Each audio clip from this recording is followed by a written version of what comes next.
beaucoup Faustine pour toutes ces précisions. À l'approche de la présidentielle de 2017, une proposition de loi déjà adoptée par l'Assemblée nationale veut modifier les règles en matière de parrainage, financement de la campagne, mais aussi de temps de parole dans les médias au détriment des petits candidats. Inquiets de ces nouvelles dispositions, Jérôme Rabier. C'est une petite révolution qui se profile pour les candidats à l'élection présidentielle. Première proposition du projet de loi, les 500 parrainages d'élus nécessaires pour se présenter seront désormais directement envoyés au Conseil constitutionnel et non collectés par les candidats. Et la liste intégrale des parrainages sera publiée en temps réel, évitant le faux suspense parfois provoqué. Objectif de la transparence, mais les petits candidats crient au déni de démocratie favorisant les grands partis. L'idée qui consiste à dire que les parrainages, vous ne pouvez plus aller les collecter directement. C'est-à-dire que si vous mettez en place ce que nous sommes en train de faire, une force vive sur le terrain pour aller au contact des maires, pour nouer une relation privilégiée avec certains maires, eh bien tout ça, ce n'est évidemment plus possible puisque les maires devront adresser directement leur candidature au Conseil constitutionnel. Autre point sensible de la réforme, l'accès aux médias une fois la candidature validée. Actuellement, il y a 5 semaines d'égalité des temps de parole avant le premier tour. Le texte propose de n'en garder que 2, accompagné de 3 semaines d'équité et non plus d'égalité, c'est-à-dire une représentation des candidats en fonction des résultats des dernières élections et des enquêtes d'opinion, inadmissible pour Nicolas Dupont-Aignan. C'est une magouille qui vise à verrouiller l'expression politique, puisqu'il n'y aura plus d'égalité du temps de parole pendant 3 semaines, là où se forgent véritablement les votes. Donc c'est une volonté des 2 principaux partis et du Parti socialiste de cadenasser l'expression politique et de faire taire les gens indépendants, les candidats indépendants. C'est une honte. La proposition de loi prévoit aussi de fermer tous les bureaux de vote de France au même horaire, 19 h. Elle vise également à renforcer les moyens de la commission de contrôle des comptes de campagne qui devra, à partir de 2022, ne prendre en compte que les dépenses des 6 mois précédant le scrutin contre une année actuellement.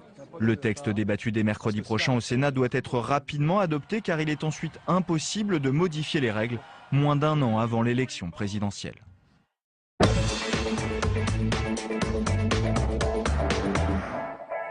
Et on ouvre le débat dans Sénat 360 avec nos invités sur ce plateau. Catherine Tasca, bonsoir, sénatrice socialiste des Yvelines. Merci d'être avec nous. J'accueille également Olivier Cadic, bonsoir, sénateur UDUC, représentant les Français établis hors de France. Maxime Werner est également ce soir sur notre plateau. Bonsoir. Vous êtes candidat déclaré à l'élection présidentielle de 2017 et vous êtes soutenu par l'Association des jeunes de France. Vous allez nous dire dans un instant ce que vous pensez de cette proposition de loi. Et Loïc Blondiot, bonsoir. Vous êtes professeur des universités au département de sciences politiques de la Sorbonne, spécialiste du vote et de la participation politique. Catherine Tasca, pourquoi la gauche a-t-elle souhaité, environ 18 mois maintenant du scrutin présidentiel, moderniser les règles applicables à cette élection? À chaque élection, il y a contestation finalement des modalités de déroulement de l'élection.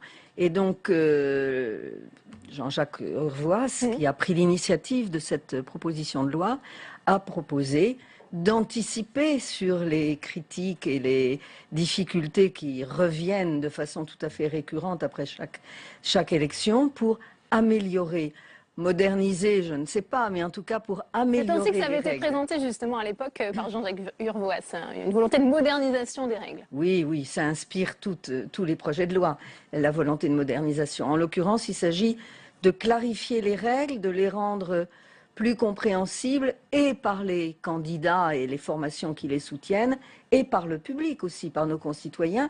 Et je pense que cette proposition de loi apporte un certain nombre d'améliorations et il était grand temps de régler ça. Oui. Est-ce que vous êtes d'accord avec l'analyse faite par Catherine Tasca, Olivier Cadic? Cette proposition de loi permet des améliorations aux règles applicables à l'élection présidentielle? Je suis sénateur, mais j'oublie pas que je suis aussi un entrepreneur. J'ai créé mon entreprise. Et dans le domaine de l'entreprise, on fonctionne pas comme ça. C'est-à-dire qu'on fait l'amélioration quand il y a amélioration à faire juste après. Donc l'élection normalement. La difficulté, moi je l'expérimente depuis 5 ans, depuis que François Hollande est au pouvoir, c'est que c'est toujours juste avant l'élection qu'on modifie la façon de fonctionner. Et sous prétexte d'amélioration, il y a des améliorations dedans, on est d'accord. Maintenant, il y a des choses sur lesquelles nous ne sommes pas d'accord et qui privilégient effectivement les 2 grands partis. Et on voit qu'il y a une entente cordiale qui s'est créée là récemment, sur laquelle il n'y a pas d'accord. Donc il faut se méfier des textes où l'on fait un peu trop tard des modifications, des règles du jeu qui n'avantagent que 2 candidats. C'est compliqué de faire passer ça. On continue notre tour de table avant de rentrer dans le détail de cette proposition de loi. Maxime Werner, on a dit que ce texte se faisait finalement au détriment des petits candidats et on sait qu'il y a une pétition contre cette proposition de loi qui circule. Alors moi, je vais vous surprendre, je suis un petit candidat si vous voulez. J'étais candidat en 2012 et je n'ai pu recueillir que 358 parrainages d'élus. Pourtant, j'ai fait 1 an et demi de Tour de France pour aller voir les maires. Donc je vois bien la limite des 500. Mais le vrai problème, et c'est là où les candidats devraient se poser la question, c'est de limiter l'accès à l'élection et donc finalement de limiter le débat qui doit avoir lieu pendant une élection présidentielle. Aujourd'hui, je crois en tout cas qu'avec cette réforme, on sous-entend 2 choses. La première, c'est qu'un maire qui donne son parrainage soutient le candidat. Donc, vous avez compris qu'avec la réforme, il sera public et il sera en temps réel. Il faut peut-être expliquer aux gens que ça n'est pas du tout un soutien, mais que c'est tout simplement un acte administratif qui permet la pluralité du débat politique. Par exemple, si les députés, les maires, les sénateurs, les conseillers de métropole pouvaient donner plusieurs parrainages, ils auraient peut-être beaucoup moins de mal à le donner parce que 80% des maires ne le donnent pas par risque justement de s'afficher entre guillemets. Et la deuxième chose, c'est que je suis pour les 500 parce que je crois qu'en effet il faut limiter l'accès à l'élection présidentielle. Cela étant, les partis politiques ont déjà des moyens financiers par une avancée évidemment dans une démocratie qui est le financement public des partis politiques via les élections législatives et cette inégalité de moyens leur permet de compenser entre guillemets cette fameuse égalité de temps de parole à la télévision pour être présent davantage sur le terrain. Et je crois aujourd'hui que cette égalité, elle est essentielle pour permettre, via les médias qui sont un facteur puissant, de continuer à débattre. Sinon, attention, ce sera sur Internet que les candidats vont s'exprimer. Et là, ce sera autre chose. Ce sera des paroles peut-être plus radicales, différentes. Ouais. Alors, avant de rentrer sur le détail de temps de parole, Loïc Blondiot, vous dites cette proposition de loi risque de porter atteinte, je vous cite, à la biodiversité du paysage politique. Oui, je ne vois pas du tout quelle est l'urgence de ce texte. Il me semble que si l'on part du principe que le moment de l'élection présidentielle est le seul moment où les citoyens peuvent être exposés à des visions du monde très différentes, parce que pendant tout le reste du temps, ce sont les 3 grands partis aujourd'hui qui monopolisent l'accès aux médias. Il me semble que là, on a affaire vraiment à un recul démocratique, c'est-à-dire qu'on va se priver d'une égalité de temps de parole de l'ensemble des candidats pendant 3 semaines, et c'est assez considérable. Alors je veux bien que ça facilite le travail des grandes chaînes, mais je ne vois pas en quoi le législateur devrait aider à la facilitation du travail des grandes chaînes. Dernier point, ça ne me semble pas du tout une urgence parce que tendanciellement, on s'aperçoit que le nombre de candidats à l'élection présidentielle a tendance à baisser. Il y en avait 16 en 2002, 12 en 2007 et 10 en 2012. C'est peut-être justement à cause de ces règles aussi. Et voilà, non, mais justement, alors combien veut-on qu'il y en ait? Est-ce qu'on veut qu'il y en ait 2 au premier tour? Il me semble qu'il y a un vrai problème démocratique, me semble-t-il, avec cette législation. Alors, Catherine Tasca, peut-être répondez à ce que vient de dire Loïc Blondiot. L'objectif n'est évidemment pas de limiter le nombre des candidats, et d'ailleurs, on va voir, le paysage est encore tout à fait ouvert. Je voudrais préciser une chose en ce qui concerne les parrainages. Ce qui a été choisi ce matin en commission, c'est la publication du nombre de parrainages au fil des jours, jusqu'à 500. En temps réel. En revanche, la position de la Commission, c'est de ne publier le nom des soutiens, le nom des parrains plus exactement, qu'à la fin du processus, quand les 500 seront atteints.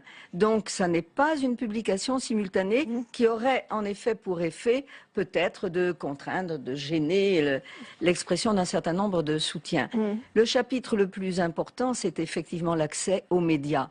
Moi, je ne pense pas qu'il y ait là un recul. Il faut donner à la période intermédiaire, avant l'ouverture de la campagne officielle, une capacité, je dirais, d'animation de la campagne. Et la stricte égalité des temps de parole donne en fait un résultat souvent assez désastreux.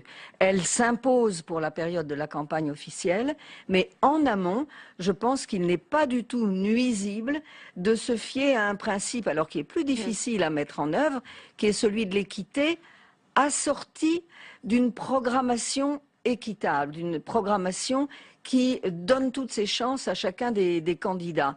Ça suppose un travail entre les chaînes et le CSA qui va devoir édicter des règles.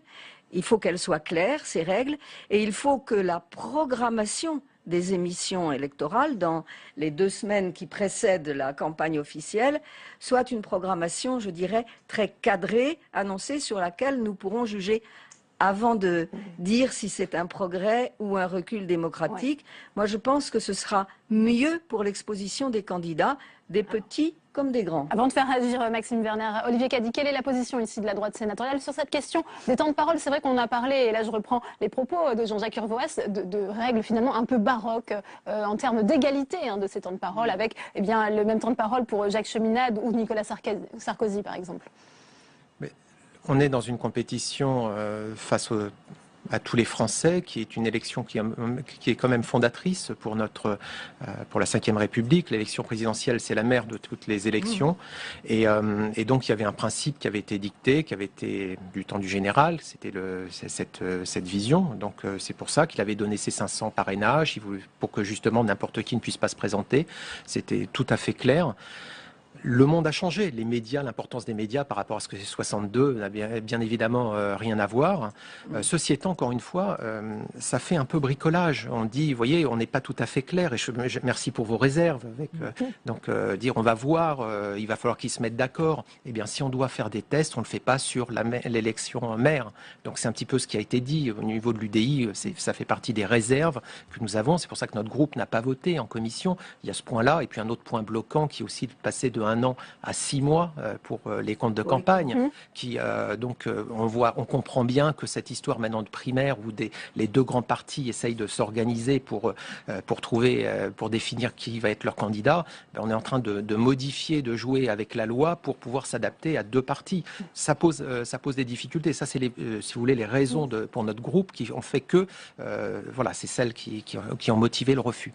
J'en ai d'autres qui concernent les Français à l'étranger. Je voudrais quand même en parler. Pardon, et on fera réagir aussi peut-être Maxime Werner. Est-ce que vous vous sentez handicapé par cette problématique d'accès aux médias et de temps de parole? Vous parliez notamment de l'aspect réseaux sociaux, Internet, finalement, qui pourrait aussi vous permettre... Mais nous, on n'attend pas le changement de loi. Moi, j'ai déjà lancé ma web télé, on fait des débats, on fait plein de choses. Le problème, pour moi, c'est la vision qu'on a de ce qu'est une élection présidentielle. Je suis venu ici il y a quelques années, j'étais encore plus jeune, arpenter avec mes baskets le Sénat et convaincre les sénateurs de mettre en tout cas l'éligibilité à 18 ans à toutes les élections. C'est 24 au Sénat. On a fait ce travail-là il y a quelques années, on a été entendus. Et qu'est-ce qu'on sous-entendait? C'est qu'il faut pousser les citoyens à participer davantage aux élections. Et avec ce qui se passe aujourd'hui, certes, on va réduire certainement le nombre de candidats.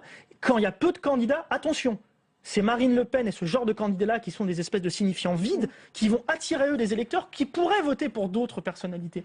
Et là où il y a un drame, pour moi, c'est que moins il y aura de candidats, plus il y aura cette suspicion. Et le problème de cette loi, c'est pas vraiment la réforme en réalité, c'est que n'importe qui, ces fameux complotistes, mais il y en a bien plus que ce qu'on pense, se disent attention, c'est le président de la République et la majorité sénatoriale en l'occurrence, qui veut réduire la capacité notamment des petits partis ou des partis plus à gauche de l'échiquier, de se présenter pour faire un espèce de tunnel et pouvoir gagner. Et là, il y a un drame, c'est que les institutions doivent avoir une autre vision d'élection présidentielle et la diversité des candidats, pour moi, enrichit, alors qu'à l'époque de Giscard, c'était autre chose, c'est qu'il ne voulait pas de candidats fantaisistes. Alors, depuis, il s'est passé des choses et je crois qu'aujourd'hui, avoir les 500 parrainages montre bien... Pour que tout le monde puisse s'exprimer sur ce plateau ce soir. Loïc Blondieu, après je vous donne la parole. Je voudrais rappeler 2 éléments de contexte. Cette proposition de loi a été lancée au moment des résultats des élections régionales. Et le soir des élections régionales, vous aviez un consensus des acteurs politiques disant il faut tout changer. On a bien le... Bon, si c'est ça, le changement, il me semble qu'il ne va pas forcément dans le bon sens. L'autre élément de contexte, c'est la difficulté de renouvellement du paysage politique français, renouvellement des acteurs, renouvellement des forces politiques. Or, tout se passe comme si, finalement, au lieu de faciliter l'accès à la fois aux médias et à la candidature, on essayait de restreindre. Il me semble que ça va complètement en sens inverse de ce qu'exigerait un vrai renouvellement de la démocratie française. Catherine Tasca, vous êtes sensible aussi à ces arguments, effectivement, à ce tripartisme qui semblait s'installer au soir des élections régionales et avec aussi ce besoin de renouvellement peut-être exprimé par les Français? De mon point de vue, rien dans cette réforme ne conduit fatalement à la réduction du nombre des candidats. Je pense que c'est en fait le contexte politique qui décidera du nombre des candidats et je rejoins notre jeune ami. En réalité, l'exigence des 500 soutiens, des 500 parrainages est une exigence qui se maintient, qui est normal, qui est souhaitable. Sur le problème du calendrier, c'est toujours un mauvais moment pour faire des réformes, notamment électorales, des modes de scrutin.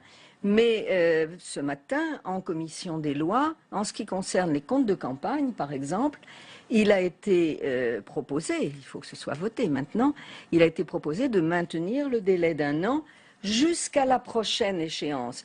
Et si on doit changer ce délai pour le réduire à 6 mois, ça n'interviendra pas pour la prochaine élection présidentielle. Ce qui veut dire qu'on a bien entendu la crainte d'une manipulation, il faut appeler les choses comme elles sont, à la veille d'une élection. Donc pour éviter ça, nous avons, sur la proposition de notre rapporteur, le sénateur Béchu, décidé qu'on s'en tenait au délai d'1 an et qu'on reverrait la question pour la prochaine élection. Mais je vous trouve très pessimiste sur la diversité du paysage. Moi, je pense qu'il y aura, bien au-delà, comme vous dites, des 2 grands partis, qu'il y aura, et d'un autre qu'on ne souhaite pas voir arriver à l'Élysée, en dehors de ces 3 hypothèses, il y aura beaucoup d'autres compétiteurs. Et ça n'est, les règles qui sont proposées, encore une fois, la proposition de loi n'est pas adoptée à l'heure où nous en parlons, les règles n'induisent pas automatiquement une réduction du nombre des candidats. Sur les temps de parole, là, on peut discuter. Moi, je pense que la formule de l'équité est une formule plus souple, plus attractive pour nos concitoyens qui seront devant les écrans, mais on peut effectivement en penser diversement. Qu'est-ce que vous pensez de la proposition de la commission Jospin, c'était juste après l'élection présidentielle de 2012, de remplacer les 500 parrainages d'élus par 150 000 parrainages de citoyens? Nous n'avons pas beaucoup avancé sur les référendums populaires dans notre pays. Ça changerait beaucoup de choses. Ça pourrait, et notamment la suspicion. Loïc Jondiot, oui. Moi, ça n'est pas tant la question du nombre de candidats, c'est une question, mais il me semble que si vos amendements sont adoptés, notamment à propos des signatures de parrains, je pense que ça va plutôt dans le bon sens. Ça n'est pas la question du nombre que la question de la possibilité pour les citoyens qui ne sont pas exposés ordinairement à la politique. C'est-à-dire qu'on a affaire finalement à des citoyens qui font leur devoir d'électeurs mais qui ne sont pas très politisés. On sait que ces citoyens se servent beaucoup des grands médias au moment de la présidentielle pour former leur jugement. S'ils n'ont pas accès véritablement à des discours différents, dissonants par rapport à ceux que l'on entend pendant l'ensemble de la période qui précède et qui sont effectivement monopolisés par les grands partis politiques, il me semble que là, c'est un déficit démocratique. Lorsque l'on regarde les résultats des élections, ils sont indexés sur le temps de parole des candidats et le temps de présence des candidats, non pas pendant la campagne, mais pendant les mois qui précèdent la campagne. Et ça vaut en France, ça vaut dans d'autres pays. Il y a une très forte corrélation entre la visibilité médiatique des candidats et le score qu'ils font aux élections. Là, vous privez et les parrainages. Et vous privez là vraiment les petits candidats d'une tribune qui me paraît essentielle pour la santé de notre démocratie. La réponse peut-être de Catherine Tasca et ensuite on donnera la parole à Olivier Cadic sur les Français de l'étranger aussi. Peut-être si vous souhaitez répondre. Nous confrontons nos convictions. Il n'y a pas de certitude dans ce domaine. Moi, je pense, en tout état de cause, nous n'avons pas affaire à la même exposition en 2017 qu'à la précédente élection. Parce que les réseaux sont entrés dans la danse, que l'information va passer par toute une série de canaux qui étaient beaucoup moins présents en 2012 et a fortiori en 2007. Donc je vous trouve pessimiste. Je ne pense pas que les électeurs soient aussi captifs que vous le pensez des émissions des grands médias. Ils sont structurants, ces grands médias. On garantit l'égalité absolue de traitement pendant la campagne officielle. Qu'en amont, on cherche un autre équilibre, à la condition qu'il y ait une programmation équitable. Je pense que ça ne jouera pas contre les petits candidats, comme on dit. Il y a une demande, il y a des primaires citoyennes qui sont en train de s'organiser. On verra ce que ça donnera. Mais cette demande, elle peut, selon moi, elle ne peut pas être niée par les institutions. C'est-à-dire qu'à un moment donné, si les institutions continuent à faire ces règles, des gens vont les contourner. Et peut-être que plein de petits candidats se mettront ensemble et arriveront à avoir cette exposition.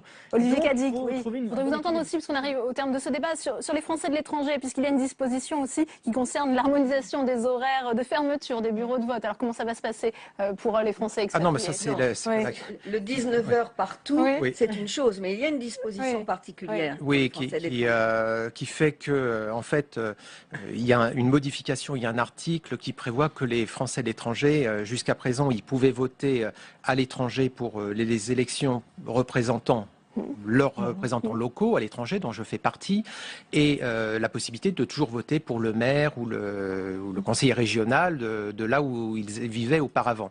Et maintenant, avec cette nouvelle disposition, ce ne sera plus possible. Donc il faudra qu'ils fassent le choix, où c'est d'un côté ou de l'autre. Donc on fait perdre le côté racine aux Français de l'étranger. Et deuxième chose, il y a une disposition très problématique, et c'est pour ça que j'ai fait un amendement pour supprimer l'article 8, qui est que tous les 5 ans, si vous ne vous manifestez pas au consulat, vous allez être automatiquement radié du registre consulaire. Et maintenant, avec cette disposition de l'article 8, en même temps, vous êtes radié de la liste électorale. Alors quand vous êtes aux 4 coins du monde, dans votre village, que parfois vous n'avez pas reçu le courrier et tout ça, vous allez être radié de la liste électorale, et ça, c'est pas possible. Donc moi, c'est une demande que je vous fais absolument. Revenez là-dessus lorsqu'on va être dans l'émission. Le message est passé. Rendez-vous en séance la semaine prochaine. Vos collègues représentants à la commission des lois ont obtenu la suppression de cet article. Ça va vous faire plaisir, il n'y aura pas de radiation automatique. Vous avez la réponse avant d'attendre la séance. Merci beaucoup Catherine Tasca, merci Olivier Cadic, merci Maxime Werner, merci Loïc Blondiot. C'est la fin de cette édition, merci à vous de l'avoir suivi. Ce soir à 22h, votre rendez-vous, on va plus loin, présenté par Paul Bouffard et Sonia Mabrouk, qui reviendront sur l'information principale de la journée, la révision constitutionnelle adoptée à l'Assemblée nationale. Rendez-vous demain à 14h45.